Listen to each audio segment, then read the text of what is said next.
juste, je voudrais vous dire pourquoi j'ai mis ces deux drapeaux. Aujourd'hui, la France est blessée. J'en parlerai dans mon discours. Donc, je ne m'étends pas. Mais l'Europe, il faut y penser. Vous savez que le 26 mai, messieurs, dames, on va voter. Aujourd'hui, il y aura des listes pro-européennes. Il y aura une liste UDI, il y aura une liste macronite, il y aura une liste Parti républicain. Je vous le dis, votez pour une liste pro-européenne. Demain, voyez ce qui se passe en Angleterre. Demain, si nous quittons l'Europe, elle n'est pas parfaite l'Europe, ils font des conneries. Je suis tout à fait d'accord. Elle n'est vraiment pas parfaite. Mais si demain nous quittons l'Europe, nous sommes morts. Imaginez, avec les conditions, vous voyez, la crise sociale que nous vivons aujourd'hui, imaginez que nous ayons notre franc. Il ne vaudrait plus rien. Plus rien. Voilà. Donc je dis, l'Europe, elle n'est pas parfaite, loin de là. Mais le 26 mai, mobilisez-vous, venez voter, choisissez la liste que vous voulez, mais surtout une liste pro-européenne.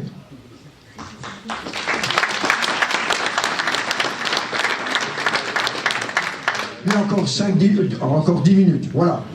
Donc cette année, mon discours sera d'actualité. En effet, nous pourrions céder au pessimisme. Ce début d'année 2019 et cette fin d'année 2018 ont vu une vraie remise en cause de nos belles devises républicaines, liberté, égalité, fraternité. Nous avons vu surgir un mouvement social dont la forme est inédite, en effet. Les revendications qui se sont exprimées ne m'ont pas surpris, sur le fond. Mais quant à la forme, je ne peux que m'en insurger. En effet, en tant que maire, je peux constater chaque jour les difficultés que traverse une certaine partie de la population, voire certains d'entre vous. Petite retraite et encore amputée d'une augmentation de la CSG malvenue dans la conjoncture actuelle.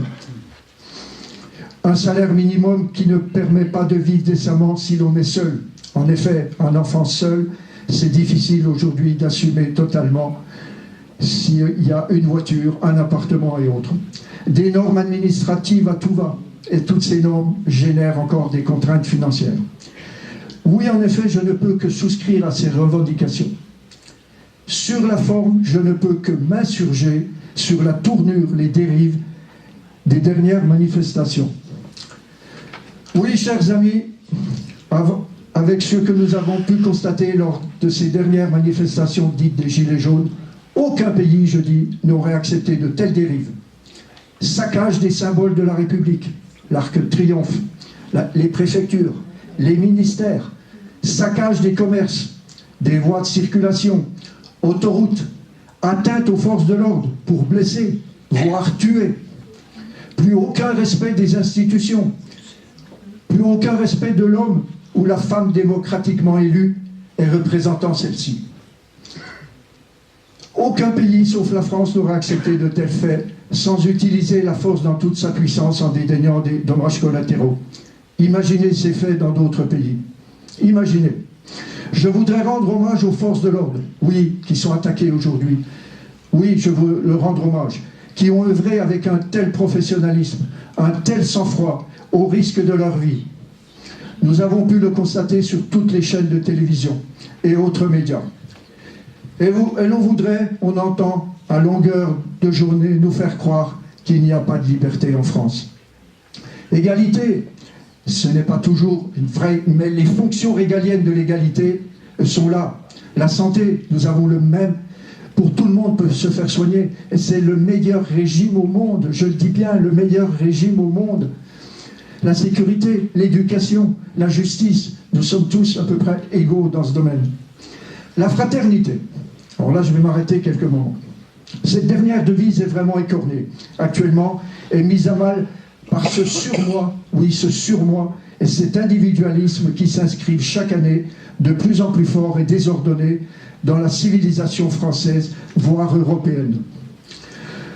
Lors du dernier conseil municipal le 19 décembre, à la remise des félicitations de nos élèves ayant obtenu le bac avec mention, j'avais souligné cette dérive et argumenté cette constatation. Je suis sûr que j'étais dans le vrai, et même en avance, puisque le pape m'a copié. Sur son discours du 25 décembre, sa sainteté en faisait la principale directive de son discours. Oui, la fraternité est mise à mal. Voilà, c'est pas facile. la fraternité, oui, est mise à mal. 2019 sera la dernière année de ce mandat municipal. Dans 14 mois, nous serons en pleine élection municipale. Comme j'ai déjà pu le dire, je serai candidat pour ce 3e mandat. Très disponible, je serai encore plus, puisque je n'officierai qu'à la fonction de maire, bien sûr si je suis élu. Je n'accepterai aucune autre charge, communauté d'agglomération, transport et autres. Dans le cadre du parler vrai et de la sincérité, je tenais à vous en informer. De très belles réalisations pour notre commune durant ces 11 années. Nous aurons l'occasion d'y revenir lors de la campagne, c'est pourquoi je ferai état de quelques programmes de cette année 2017-2018. Finalisation de la mise en sécurité de la totalité de la rue du Général de Gaulle, trottoir signalétique. Oui, cette rue est totalement équipée en trottoir du début des serres jusqu'à la fin. Poursuite de la ligne de bus, comme on vous l'a dit, aujourd'hui, il n'y a plus des Essertois qui ne peuvent plus prendre le bus. Le bus va jusqu'à Chalon-Villars, avec un petit plus donc pour mon confrère de Chalon-Villars, et je peux vous dire que c'était un service très attendu. La construction des bâtiments du foot, un très beau bâtiment répondant aux normes sécuritaires, hygiène et à la pratique de ce sport national, ce grand sport national qu'est le football. Quelque chose aussi très important pour nous, la finalisation de notre PLU avec notre magnifique programme immobilier. Vous avez pu voir ce programme déjà de 9 logements, 9 appartements et 12 maisons. Voilà ce qui se passera sur le programme des Gueulons. Bien sûr, tout ça, c'est contributif à des rentrées fiscales importantes pour notre commune. J'y reviendrai tout à l'heure. Mise en place de la fibre optique sur toute notre commune. Je veux dire que tout n'est encore pas fait, mais à 75%, notre commune est équipée en fibre optique. La construction de belles maisons sur la 2e tranche du programme Next City. La première tranche est terminée. La 2e tranche, il y a déjà 13 maisons sur, je crois, 19 ou 21, donc, et tout est vendu. 12 logements sociaux qui vont être livrés, je pense, en fin d'année, vous avez pu le voir dans le visuel.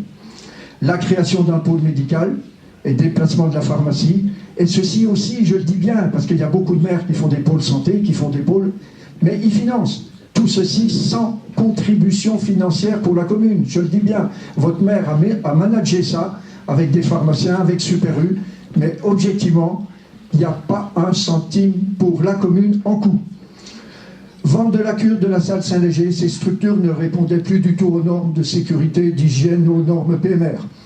Elles auraient nécessité des investissements trop importants pour un retour financier minimum sur ceux-ci. Vente du parking du restaurant La Paillote. Oui, ce parking, il ne servait qu'au restaurant, il ne servait pas du tout.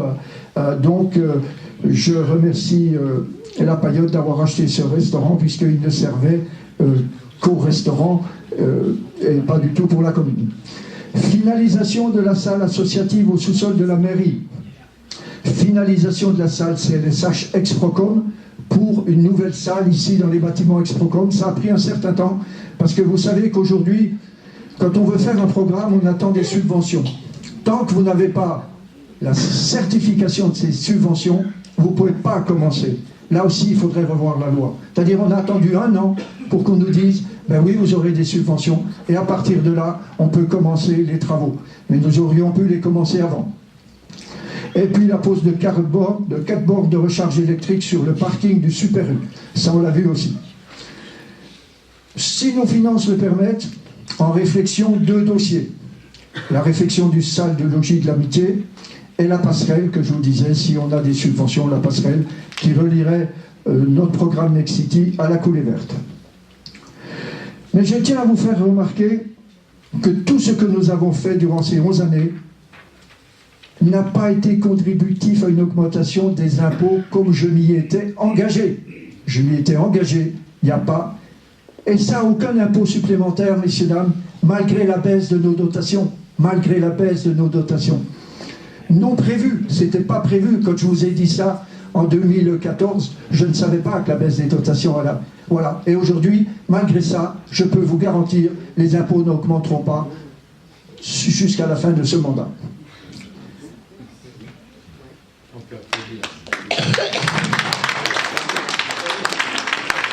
Vous savez que votre maire s'est battu aussi pour arriver à la strate des 3500 habitants.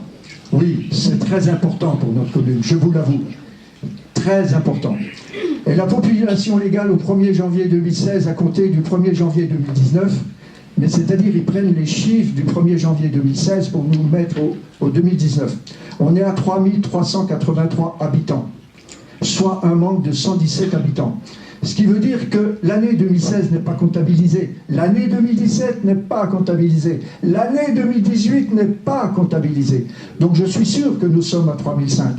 Mais bon, c'est les normes administratives, c'est voilà, les calculs des autorités administratives. J'espère qu'elles nous permettront de franchir ce cap. Car je peux vous dire, le passage des 3005 pour gérer la commune, c'est quand même quelque chose qui nous apportera beaucoup financièrement, et surtout au niveau des élus. Je pourrais avoir 8 adjoints, donc c'est important parce qu'aujourd'hui, il faut une commune comme chez nous, c'est du boulot, c'est du travail tous les jours. Quelques informations pour vous donner un aperçu de l'importance et de la pertinence de nos actions.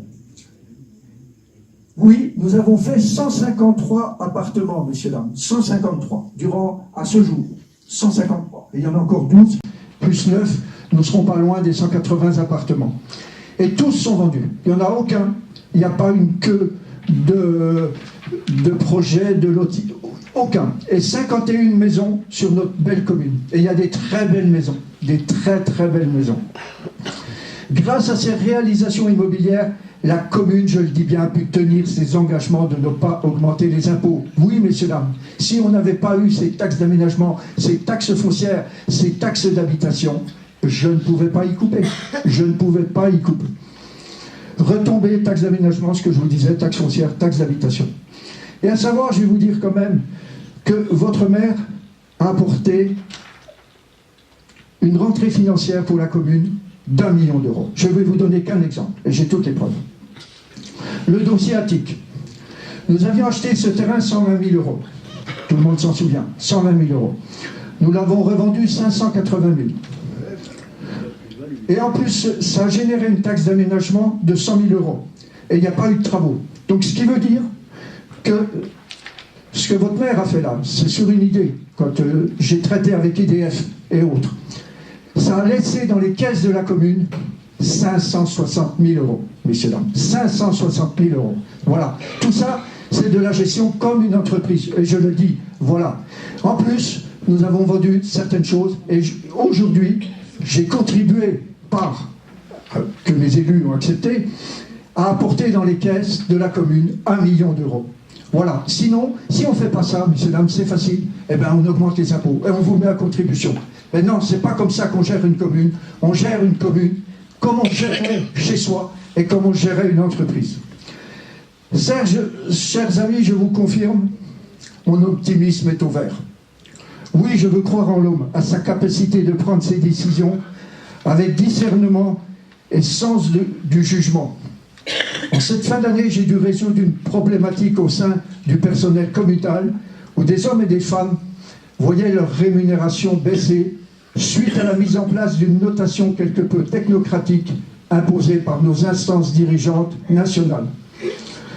J'aurais pu faire un choix purement rationnel et textuel, mais cela touchait des hommes et des femmes dans leur rémunération, alors que leur travail, je l'ai dit, est très satisfaisant.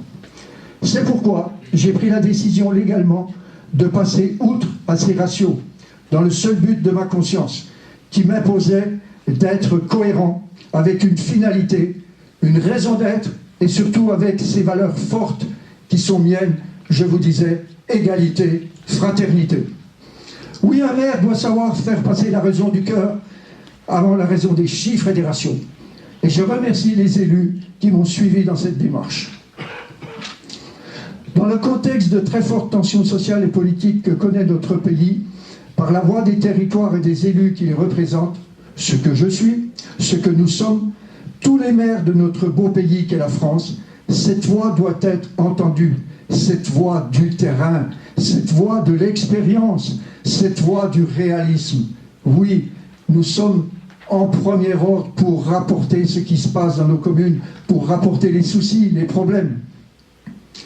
Pour conclure, je reprendrai les termes de notre président de l'Association des maires de France, François Baroin. Une nouvelle ère de confiance doit s'ouvrir entre l'État et les collectivités. Elle repose sur 3 conditions.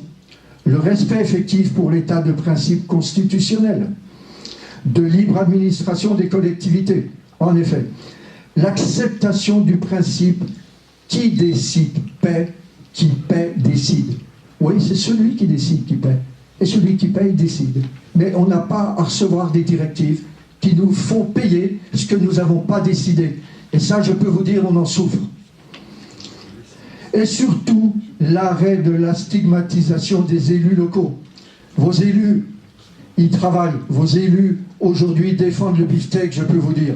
Et on les stigmatise, on invente n'importe quoi. Je vois aujourd'hui, quand j'entends ce que rapportent certains gilets jaunes, les extrémistes, pas ceux qui sont à l'origine du mouvement, mais tous ces extrémistes, ils ne connaissent pas ce que c'est que la vie d'un élu et qui va défendre votre cause au Sénat, au Parlement ou à la commune.